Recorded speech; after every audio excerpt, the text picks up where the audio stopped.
Hello everyone, this is Gary and today we're doing another travel video. Now, as with all my travel videos, this is somewhere that I have visited and I thought it was well worth doing this video because I thought it was well worth a visit, and I would recommend that if you're in the area or you're planning a holiday in this area, that it is well worth thinking about going to this place as well. Now, you will find in this video some background, some history, some information about the place, and much of the detail of what I have been saying in this video will also appear in the description box if you want to have a look, as well as some links to some other travel videos that may be relevant and worth considering. You'll also find in the background, as I'm telling you about the place, some pictures to show you what is involved, what it looks like, and to help inform that decision, as I've said, as to whether you make a visit as well. Or if you're just generally interested in this place, well, again, this video is for you, I hope. But really, there's not much more for me to say other than let's just get into it. Now, here we are at Belfast City Centre. Now, Belfast City Centre is a vibrant and bustling area with many attractions. The Falls Road and Shankhill Road are two of the most famous streets in Belfast. The Falls Road is a predominantly Catholic area, while the Shankhill Road is a predominantly Protestant area. It is recommended to take a walking tour or a black cab tour for the most illuminating experience. You will also see, as part of that tour, the Clonard Monastery, which is located on the Falls Road and sits on the front line of the Troubles, which erupted in Belfast in August 1969. Part of the tour of Belfast should also include the Crumlin Road Goal. Now, this is a former prison located on Crumlin Road in Belfast. Other notable places to visit include St George's Market, which is a popular indoor market located in Belfast City Centre, and the Queen's University. Now, Queen's University is a public research university located in Belfast.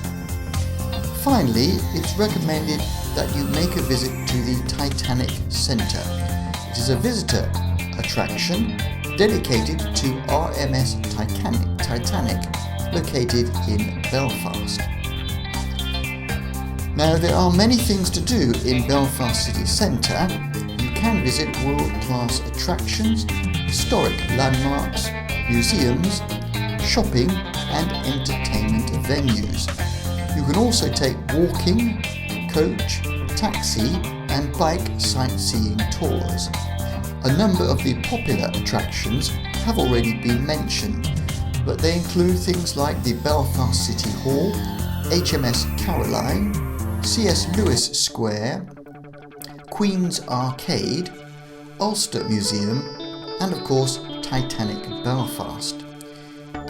If you are looking for a unique view of the city, you can check out the Dome at Victoria Square for a full 360-degree view of Belfast.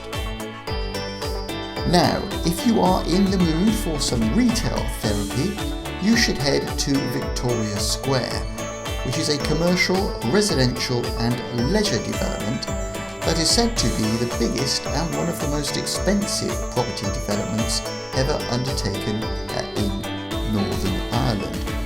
It features a range of shops, restaurants, cafes and a cinema, as well as a stunning glass dome that offers panoramic views of the city.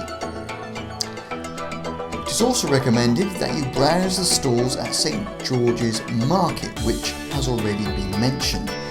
This is a Victorian market that sells fresh produce, crafts, antiques and much more. Now, for a taste of culture and arts, you can visit some of the city centre's museums, galleries and theatres.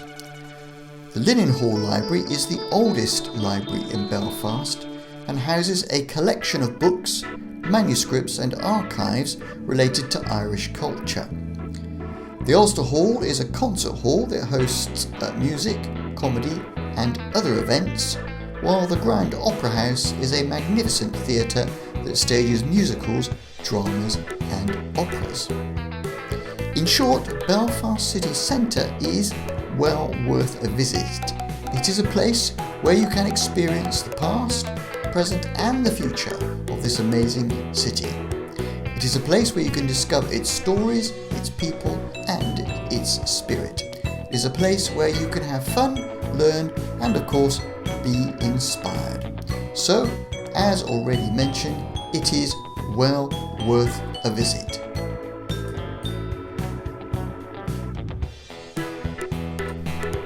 Okay, so that was just a short summary, a short travel video about the place. Obviously there is way more that you can find out and discover if you go there yourself or if you do some research as I have done, but I hope that it will give you a little bit of a background, a little bit of information which will enable you to have a look further if you're interested in going to this place. Now, if you like this video, please mark it as a like, and if you want to see more videos like this, well then please subscribe. And apart from that, there's nothing really left to say except thank you very much for watching this video, and bye for now.